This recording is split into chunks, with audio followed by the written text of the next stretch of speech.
Good morning, dear Sangha. Today is the 15th of May 2014. We are in the New Hamlet, Plum Village, during our spring session. Please take a look at the garden, the sunshine.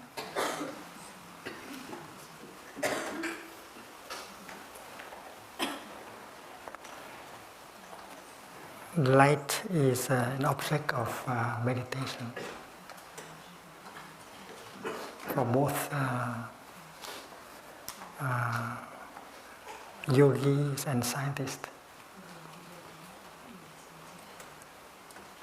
Very interesting subject of studies, light. We now know that light is can be considered to be a wave or a particle, a little brain called photon. And light can travel very quickly, 300,000 kilometers 1 second.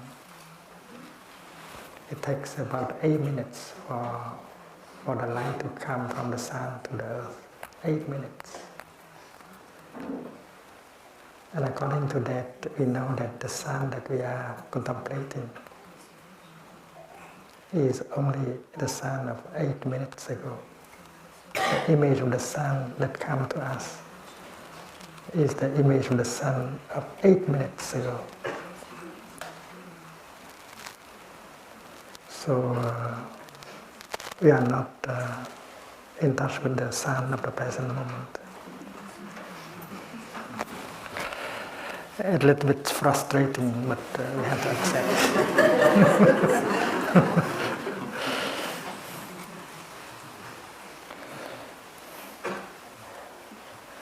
But my friend who is sitting in front of me, she is not 8 minutes of light away.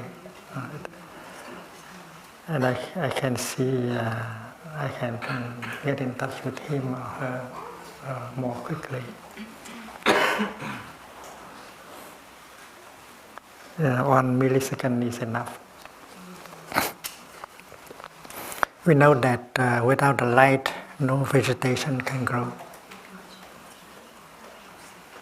The trees, the green vegetation is a product of light. And without light, no vegetable can grow, and we have nothing to eat. The animals also have to eat vegetation.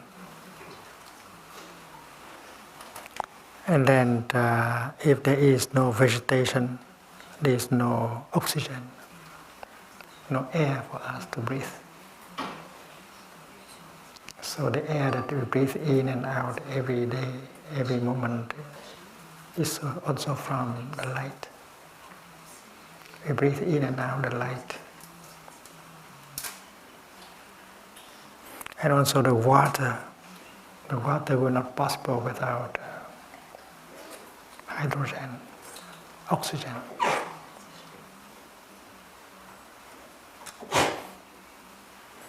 So the food we eat also depends on the light. We consume the light. Light is a source of consumption. Without light, there is no food for us to eat, no water for it to drink, no air for us to breathe. And in fact, we are daughters and sons of the sun, because the sun provides us with light. Light is a kind of energy. We distinguish between light and vegetation and air and water, but these things, they are linked to each other to the point that we cannot take one from out of other or out of the other. You cannot take water out of air. You cannot take air out of sunshine. So the nature of everything is interbeing. You cannot be, you can only interbeing. So when we speak of air, water, vegetation, light, we think that are four separate things. But they are all together. We cannot take any one of them out of any one of them. And that is what we discover with meditation. And the scientists, they have seen very much the same. And light is a kind of energy. And energy is the other side of matter. Matter and energy are together. You cannot take energy out of matter. And you cannot take matter out of energy. And both the yogi and the scientists have found the same thing. The nature of light and energy, of energy and matter, is the nature of no birth and no death. You cannot create matter. You cannot destroy matter. You cannot create energy. You cannot destroy energy. Matter can be changed into another kind of matter. Matter can be transformed into energy. Energy can be transformed into another kind of energy, or to be transformed back into matter. They go around. But the nature is no birth and no death. The same thing is true with light. So our own nature, we are made of light. We are children of light. In the sutra, they say that the Buddha is a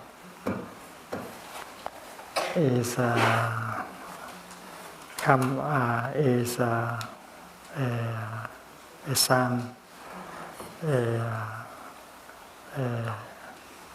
a cousin of the sun. But we all are children of the sun. So to consider the sun up there as a father is very correct. Without the sun, there is no life on earth. And Mother Earth cannot offer life without Father Sun. So when we sit and meditate, we can see that Mother Earth, beautiful Mother Earth, is in us. And powerful Father Sun is also in us. And we are really sons and daughters of Mother Earth and Father Sun. The Buddha or Jesus Christ, they are also children of the earth. Abraham, Muhammad, they are all children of the earth.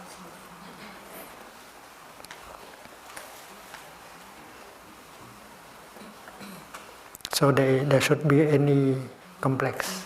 Like we are made of light, and we radiate light, and our nature is no birth and no death. It's impossible for us to die. We go around in many forms, but it's impossible for us to die, to become nothing.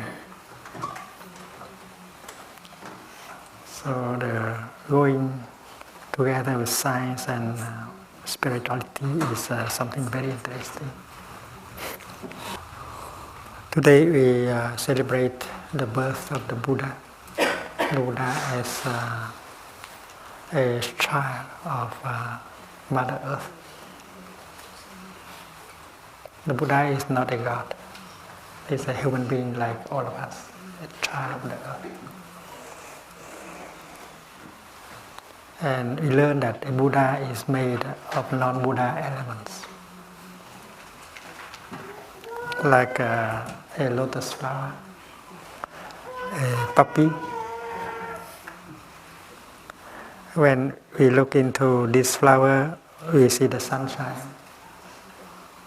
we see the rain, we see the earth. So when we look into a Buddha, we should see non-Buddha elements, the elements that make up a Buddha. The Buddha is a kind of flower that blooms in the garden of humanity. And what kind of tree has brought up that kind of beautiful flower?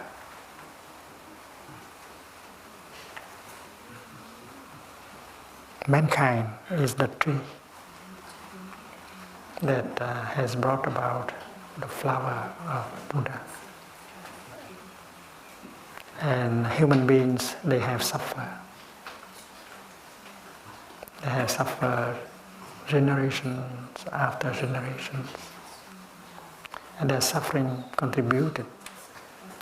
contributed into the making of the Udambara flower. It's like when you grow lotus flowers, you need the mud. Without the mud, you cannot grow lotus flowers.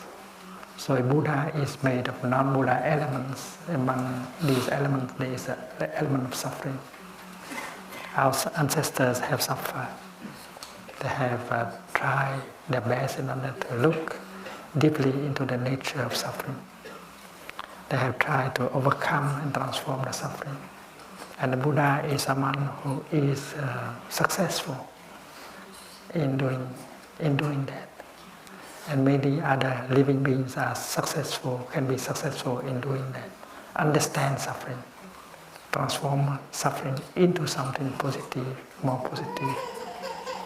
Making good use of the mud in order to produce beautiful lotus flowers. And if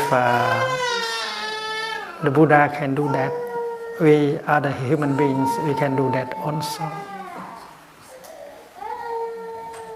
If we know how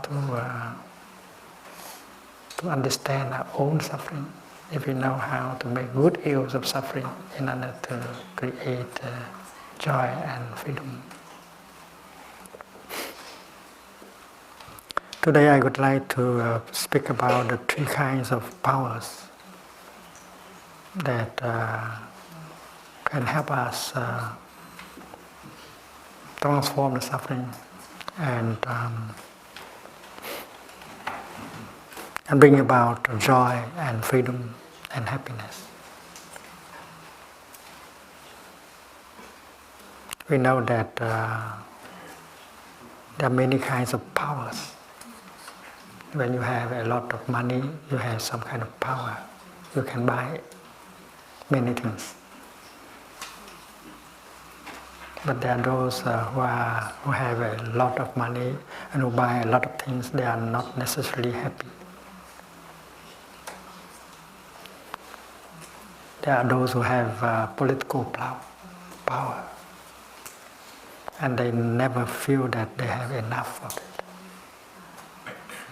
The president of a big country like the United States of America is supposed to have a lot of power.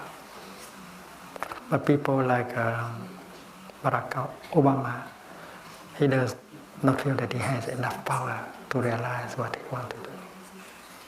He feels powerless. The president of France, the president of India, they are supposed to have power, but they feel more than us that they are powerless. So political power, economic power, limited, and sometimes we feel very frustrated. There are many business leaders who are extremely wealthy, but they don't feel good in their body, in their mind. They don't have peace, they don't have joy. They may have success, but they don't have love, peace and joy. So today we are speaking about 3 kinds of powers that can make a person truly happy. And this is the teaching of the Buddha. The first power is the power to cut off, to abandon, to let go. Do you have that power? There are things that make us continue to suffer day after day, month after month, years after years, and yet we do not have enough courage to cut off. There are craving that have made us suffer a lot, but we have not been able to cut it. There is a hate, anger, and we don't know how to cut it off. We are not free. We are a slave, and that is why we cannot be a happy person. So, to cultivate the power of letting go, of cutting off, is a very important practice.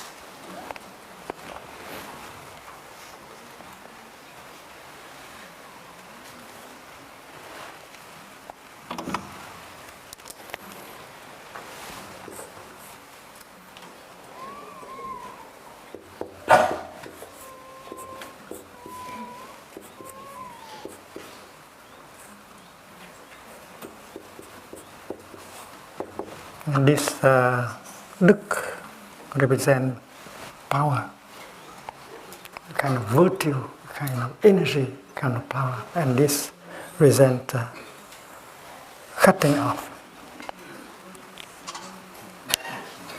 There are things that we have to cut off in order for us to be free. Because without freedom, you cannot be a really happy person. You are a slave. You believe that these things are essential to your happiness. So you do not have the courage to let go. Your desire, your attachment, your craving, your ideas. You are caught by an idea. Especially the idea of happiness. You have your own idea as what can make you happy. And maybe because you are bound to that idea, you never have had a real experience of happiness. An idea might be very dangerous. An idea about happiness. You believe that you should have this, that in order to be truly happy, and you are caught in that idea. And when you are able to let go of the idea, happiness can come easily, in many ways. So you are caught by many things, including your idea of happiness. You believe that you can only be happy if you have that, if you can get rid of that. So it's very important to sit down and reconsider what we can let go, what we can cut off. It's very important. Because you need freedom. A very simple example. You are so busy living in the city. The city is noisy. polluted. The air is not good to breathe. A lot of noises. And you would like to get out of the city, go into the countryside for a weekend. But you cannot do that because you have so many things to do. Many pretexts in order to stick to the city.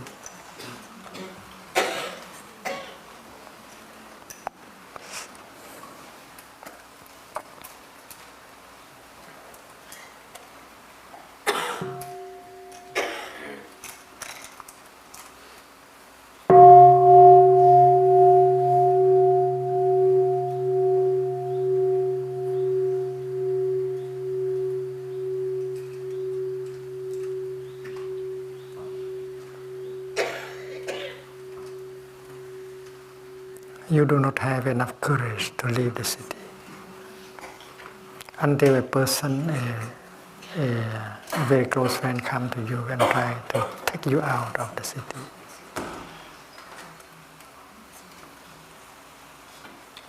You need a friend in order to help you to get out of the city. He can talk to you and he say that, well, you should go and experience the joy of being in the countryside, breathing the pure air, contemplating the blue sky and things like that. And finally you are able to leave the city. You need only 1 hour to get out of the city. And you begin to see the rolling hills.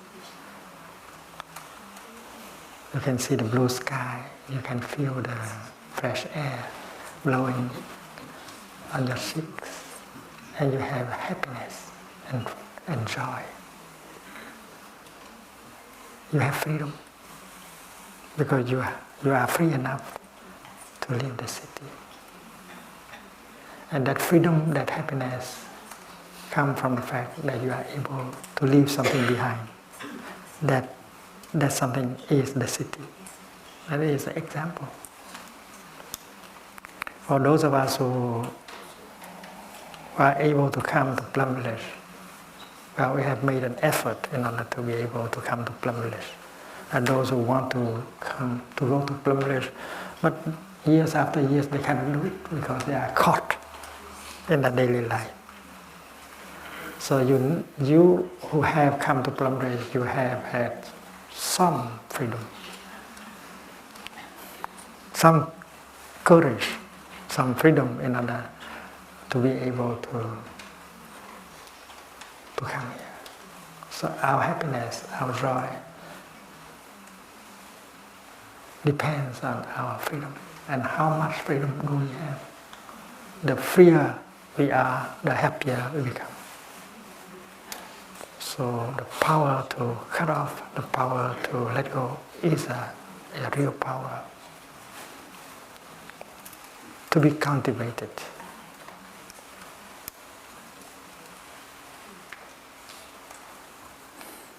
And maybe we need friends, we need a teacher, we need many friends in order to help us understand and to have enough courage in order to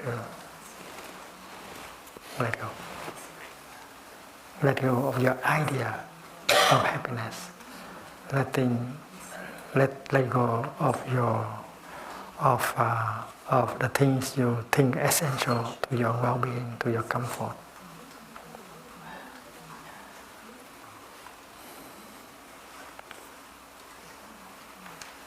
There are daily material comforts. There are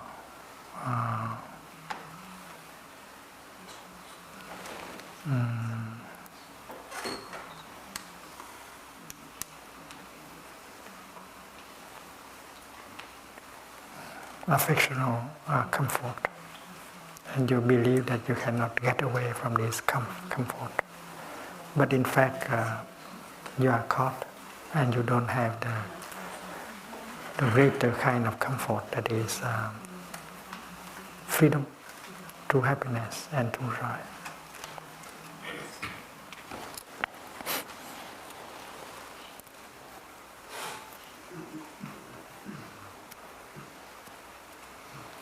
You may have arguments, and you argue with yourself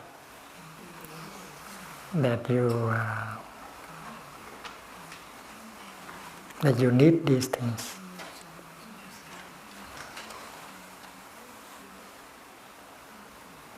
And we try to argue so that we don't have to change.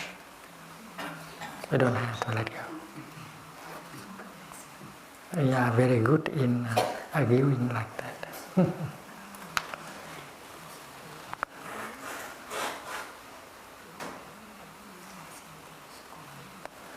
Especially, there is one thing that is very difficult to get rid of is our habit. Our habit of suffering. We used to suffer. Now we cannot afford not to suffer anymore.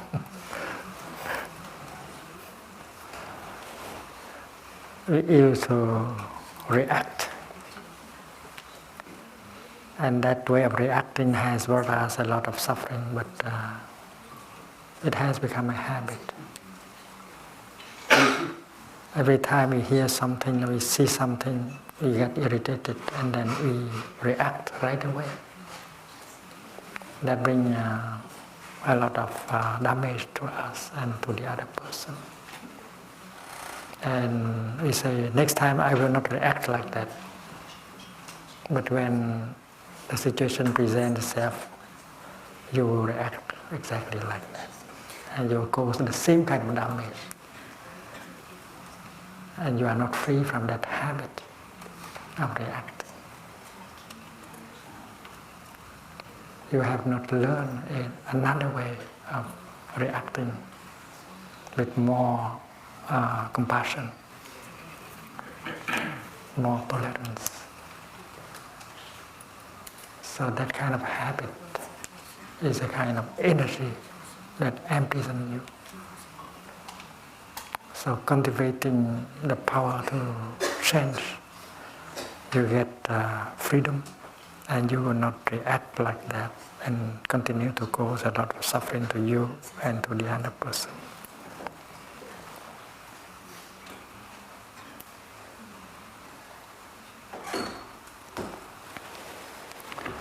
The second power is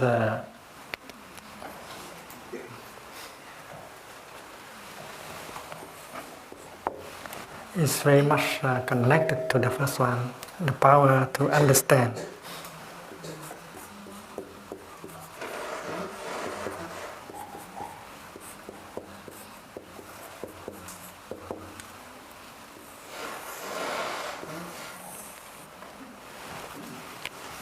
Do you have the power to understand? Do you understand yourself? You have some desire, you have some suffering in yourself.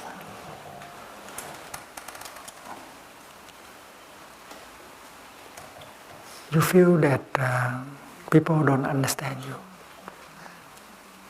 You feel lonely, you don't feel understood by anyone. Everyone misunderstands you. And what you need the most is someone who can really understand you. And you believe that if you can find someone who is capable of understanding you, and you will be a happy person.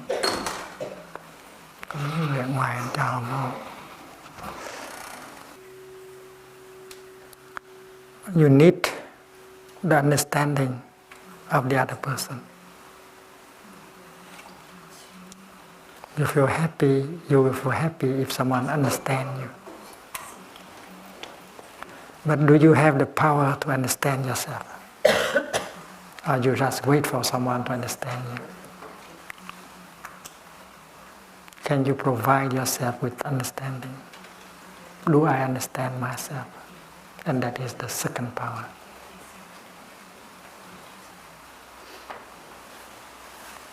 there is suffering, there are difficulties.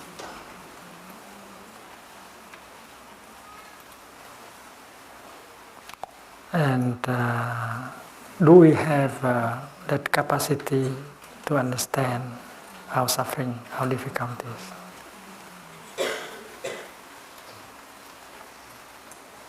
Usually we just blame on other people who have caused that suffering, that difficulties to us.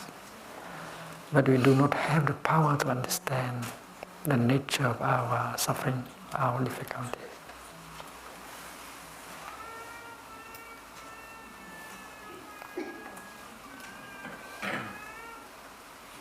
Because we have wrong perceptions, many habit energies. We have created so much suffering, difficulties for us, and we blame other people of having created them for us. So to have the time in order to look deeply into our suffering, our difficulties, our habit energies, in order to understand oneself is very important. That can bring a lot of freedom. When you have understood your suffering, you do not blame the other person anymore.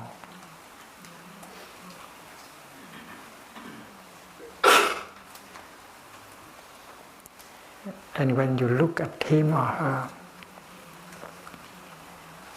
you can see the suffering in him or in her and understand it quite easily because you have understood your own suffering. That's why it becomes much easier for you to understand his or her suffering. You can see very well that that person has a lot of suffering and difficulties in him or in her. And because no one has helped him to understand the suffering, and he does not know how to handle the suffering in him or in her, that is why that person continues to suffer and remain the victim of his or her own suffering. And if that person has made you suffer, you are only victim number 2. Victim number 1 is that person. Maybe that person does not want to make you suffer. But because there is a lot of suffering in him or in her, he cannot handle the suffering, he suffers, and naturally he makes you suffer. It's not because he wanted to make you suffer. That kind of understanding is very crucial. You have understood yourself, and now you begin to understand the other person. And that understanding remove anger, remove the intention to punish.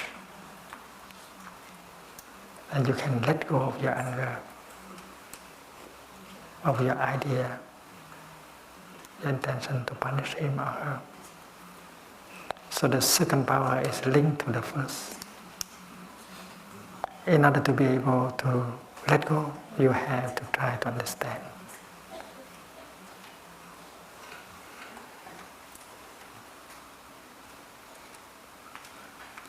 When you understand a person,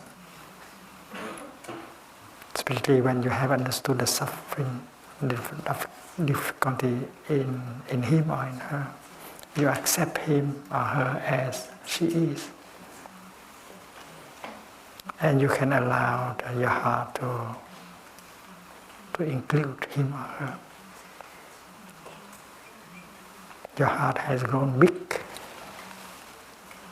and there is space for him or for her in your heart. Before that, your heart is small, because you do not have enough freedom, you do not have enough understanding. So understanding suffering makes your heart grow bigger. And you can include him or her in your heart. Your capacity of embracing grows larger and larger every day because you know to cultivate understanding.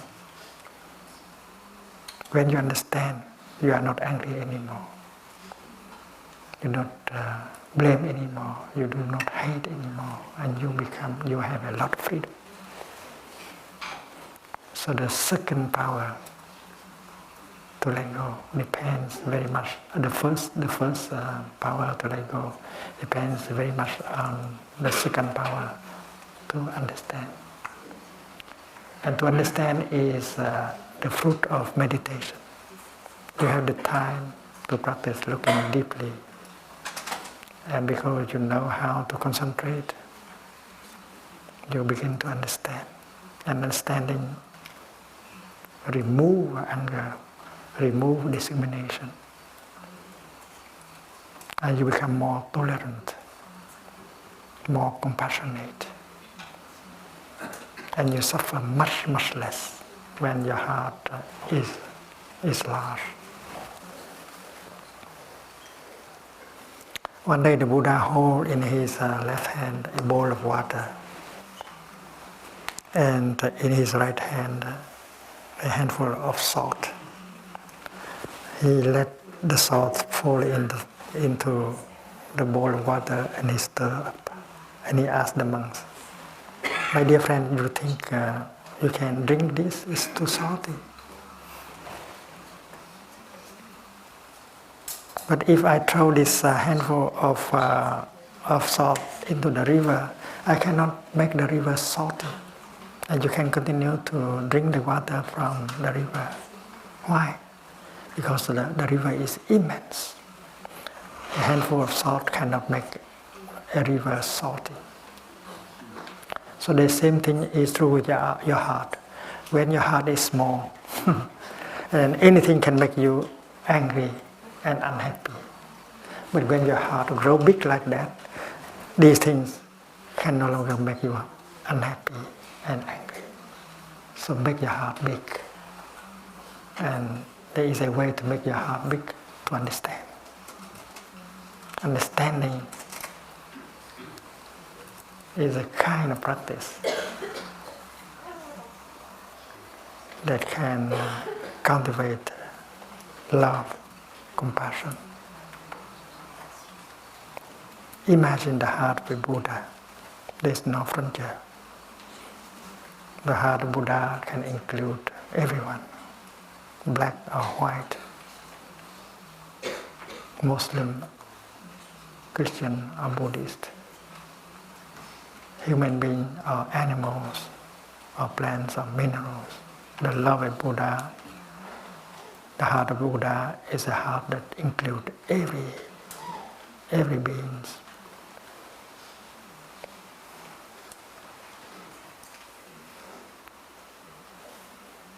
You have a lot of tolerance. You have the power of inclusiveness because your heart has grown big. And when your heart grows big, you don't suffer anymore.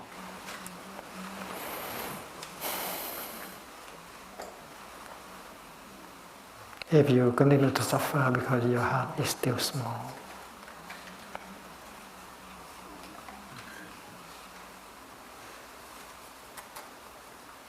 so next time when you suffer, you might like to tell yourself, I suffer because my heart is still not big enough. I do not have enough understanding. I have not seen his, her suffering. I only see myself as a victim. But in the Buddhist tradition, there are so many kind of practices that help us to enlarge our heart, to bring about understanding, to cultivate more understanding.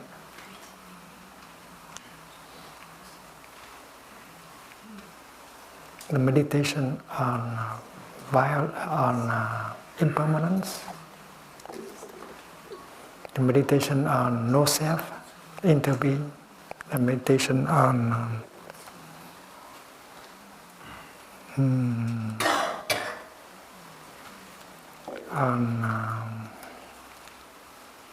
suffering.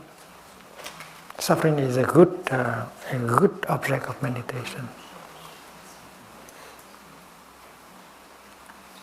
When you get in touch with suffering, when you have enough time to look deeply into the nature of suffering in yourself and in a person, understanding will arise. And together with understanding, compassion and love will be born. So meditating on suffering is a very important practice.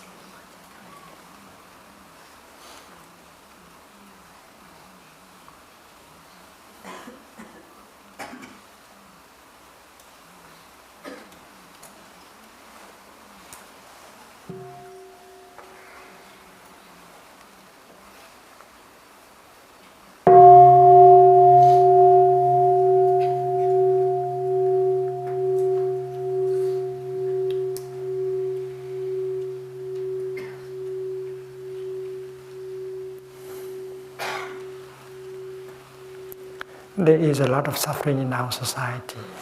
There is a lot of suffering in every one of us. And most of us do not want to think of suffering. We are afraid of going home to us in order to touch the suffering inside. There is loneliness, fear, anger, worries. And you have the impression that if you go home to yourself, you will get in touch with these and you'll be overwhelmed. That is the feeling of the majority. So our practice is to look for items of consumption. We listen to the radio, we go to the internet, we play music, we read newspaper, we make a telephone call. We do everything in order not to have to encounter the suffering inside. We try to cover up the suffering. We pretend that suffering is not there. So we do the opposite of what the Buddha recommends. The Buddha recommends us to go home and listen to the suffering inside. And he said that if you know the practice of mindful breathing, mindful walking, you can generate the energy of mindfulness and you can go home in strength. You do not risk to be overwhelmed by the suffering.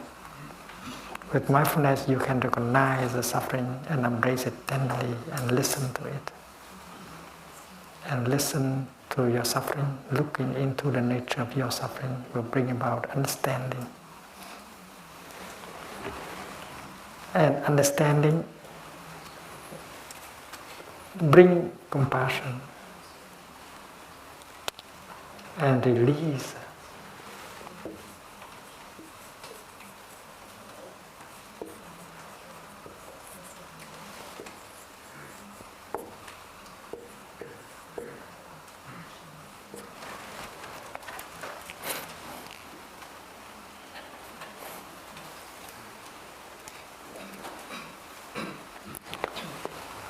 The meditation on suffering.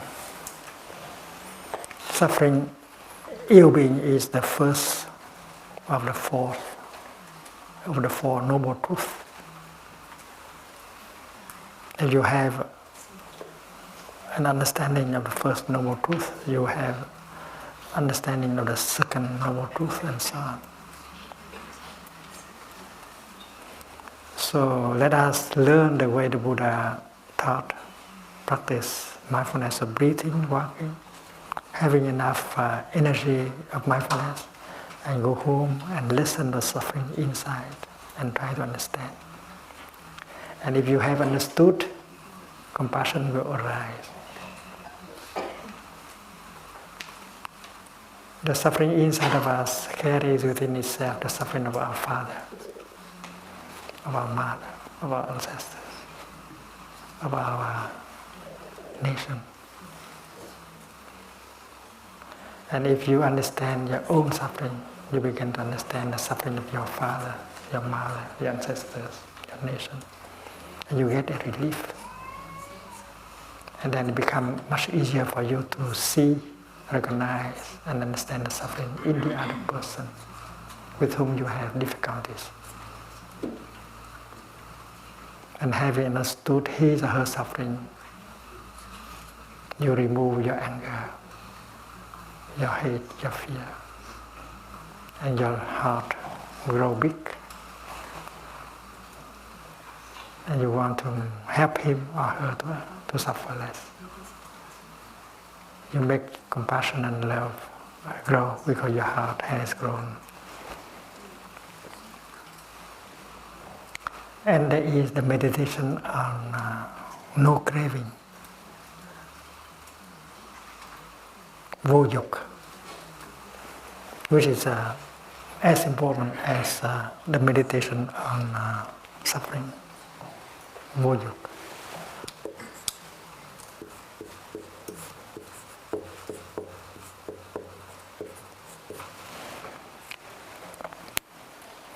We are running after the object of our craving, power, fame, wealth, sensual pleasure. Because we believe that these are elements we need in order to be a happy person. But when you look around, you may see that there are people who have plenty of these things, have plenty of power, fame, sex, money, but they still suffer deeply.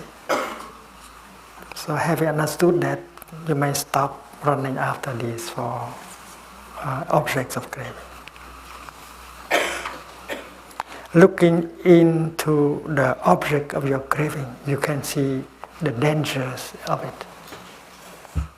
The object of your craving can destroy your health, mental health, and physical health.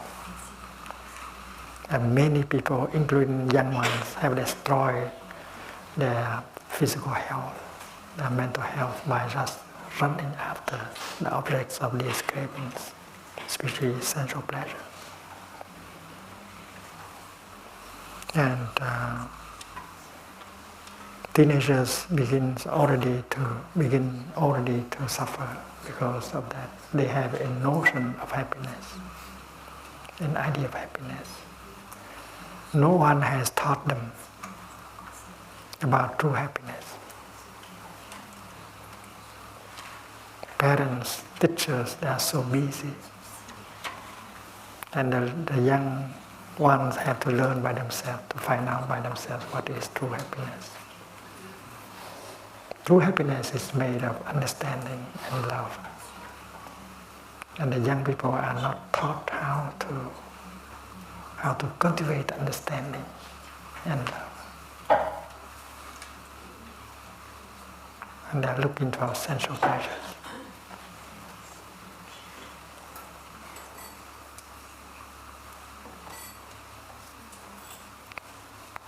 We don't tell them that sexual desire is not love. Love and sexual desire are two different things. But the young ones, they usually mix up these two things, love and sexual desire. True love is made of joy, understanding, compassion, brotherhood, sisterhood. But they don't know how to generate these energies. And they think that love is the coming together of two bodies. It's a sexual relationship. And we, parents and teachers, are so busy. We have to practice We have to get the insights and experience. You have to transmit them to the next generation.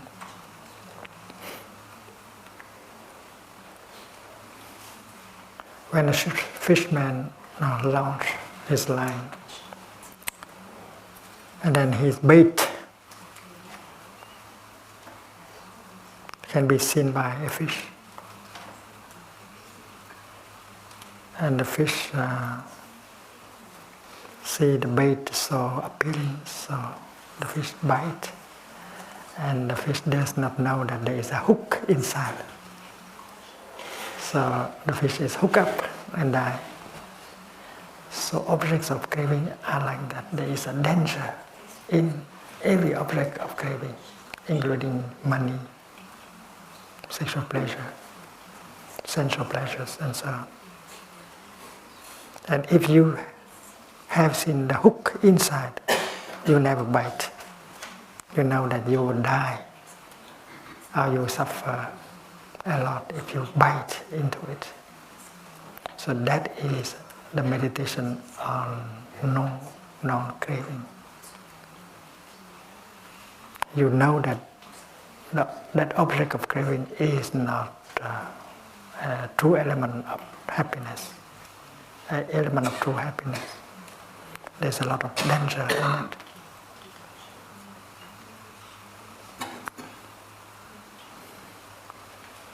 When someone is very thirsty and see a very beautiful rose, pink color, cold kind of liquid, he desires to drink. Even if you know that don't drink it, there is a poison inside. But the person is so thirsty. And he said that, well, it's okay to die. I'm too thirsty.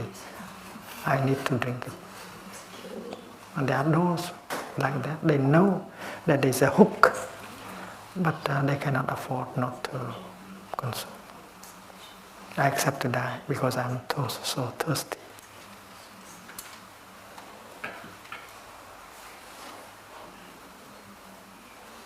So this is education. Peace education, happiness education.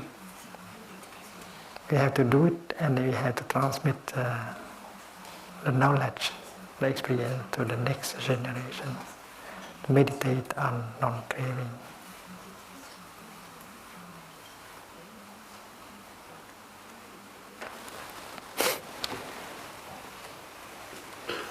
So in the Buddhist tradition, there are so many kind of samadhi, concentration, meditation, that help us to understand, and include them the meditation on suffering, the meditation on no craving, the meditation on habit energies, and so on.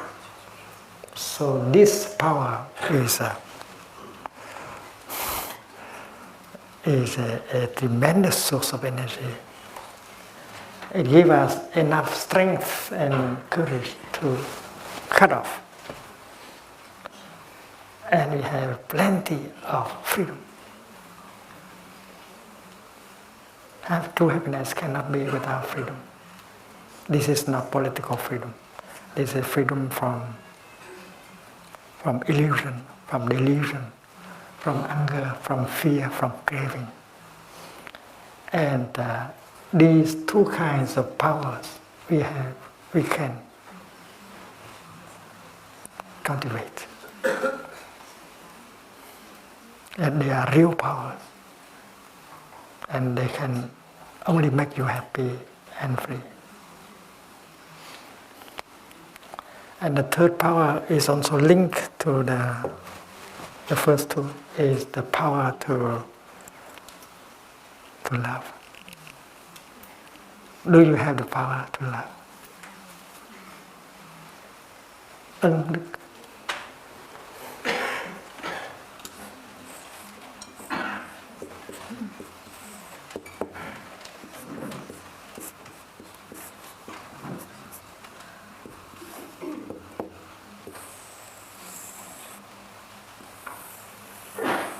grace, love. This is what you offer.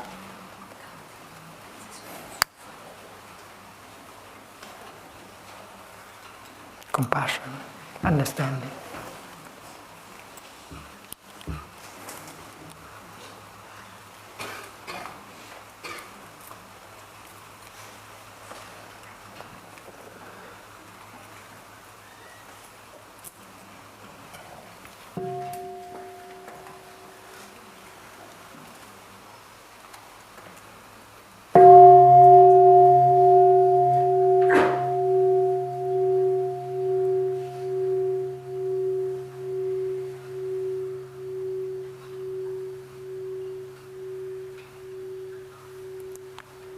This is generosity.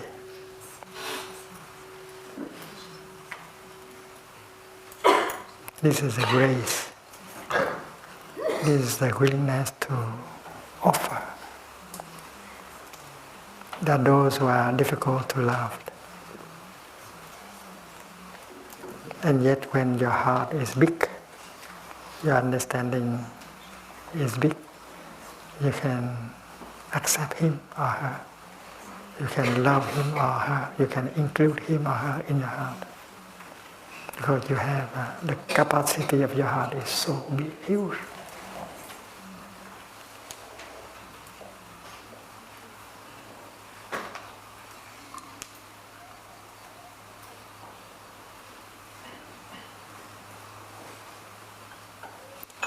You have a great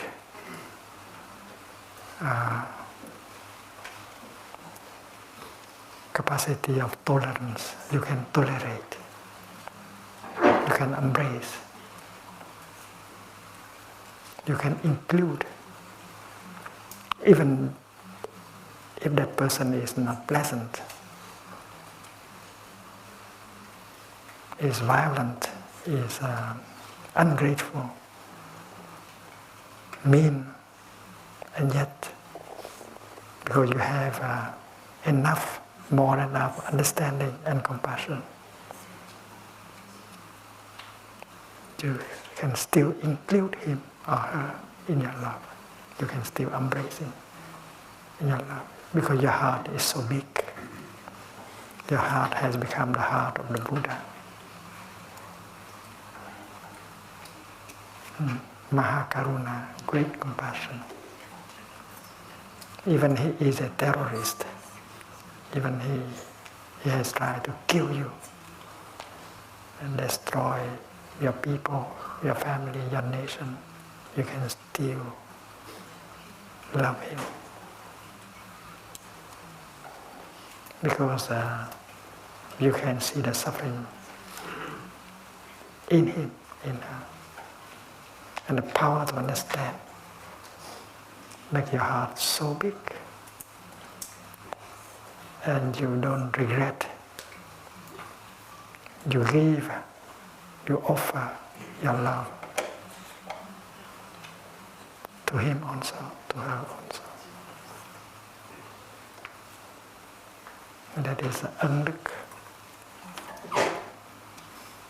How beautiful is the heart of a Buddha.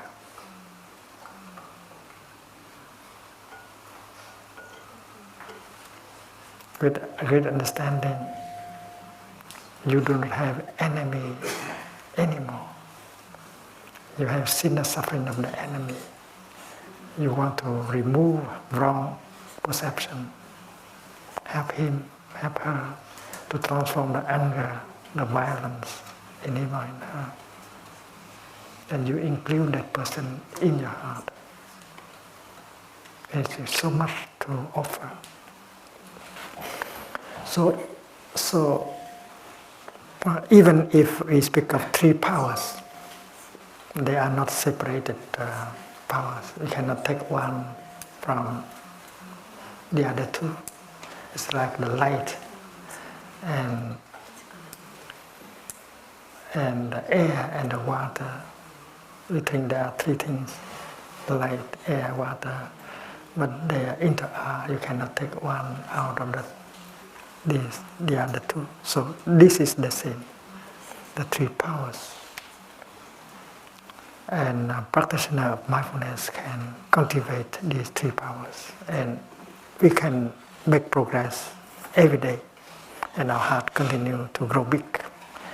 And as our heart grows, we suffer less and less and less every day, because understanding and love are growing every day, and we can continue the Buddha in a beautiful way. It is possible to love and to make someone happy. And if he is happy, you can be happy at the same time. As a big sister, as a big brother, you need the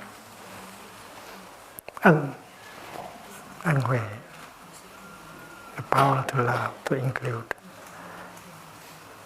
You are capable to forgive.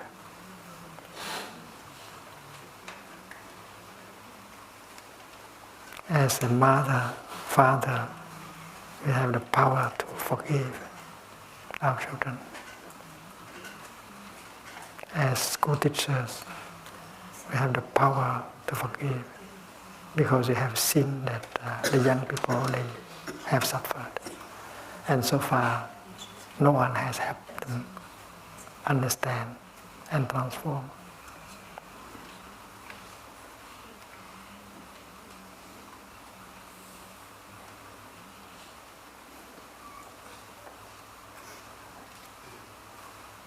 So if we have the time for Dhamma sharing, we should focus our attention on the practice as how to cultivate these three kinds of powers. They are to be cultivated in our daily life, and they are true elements of freedom and happiness and love.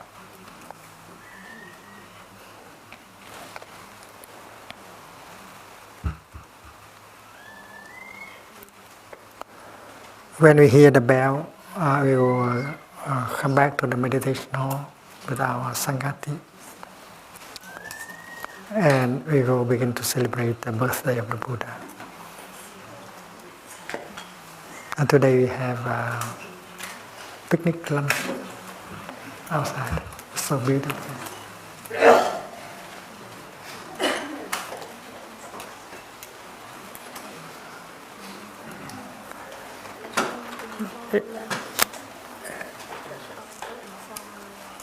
Informal lunch outside. Outside or inside? Outside. Outside, informal lunch.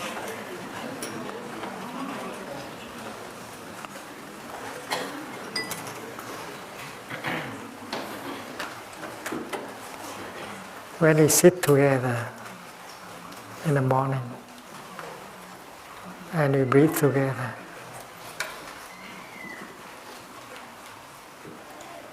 we generate the energy of mindfulness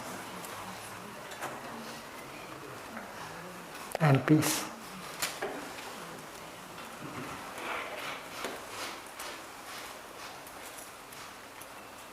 And that collective energy of mindfulness and peace become an object of consumption. So sitting in the sangha, breathing is to consume and nourish us. We should allow ourselves to be embraced by the collective energy of mindfulness and peace generated by the sitting together. Sitting in the sangha is very nourishing and healing. So though you don't sit alone, allow yourself to be embraced by the whole sangha. The collective energy of mindfulness and peace generated by the sitting and breathing is a product of a sangha. Only a sangha can produce that kind of collective energy that can help heal and nourish. So you should cherish moments of sitting together, walking together, eating together in mindfulness. These are nourishing and healing.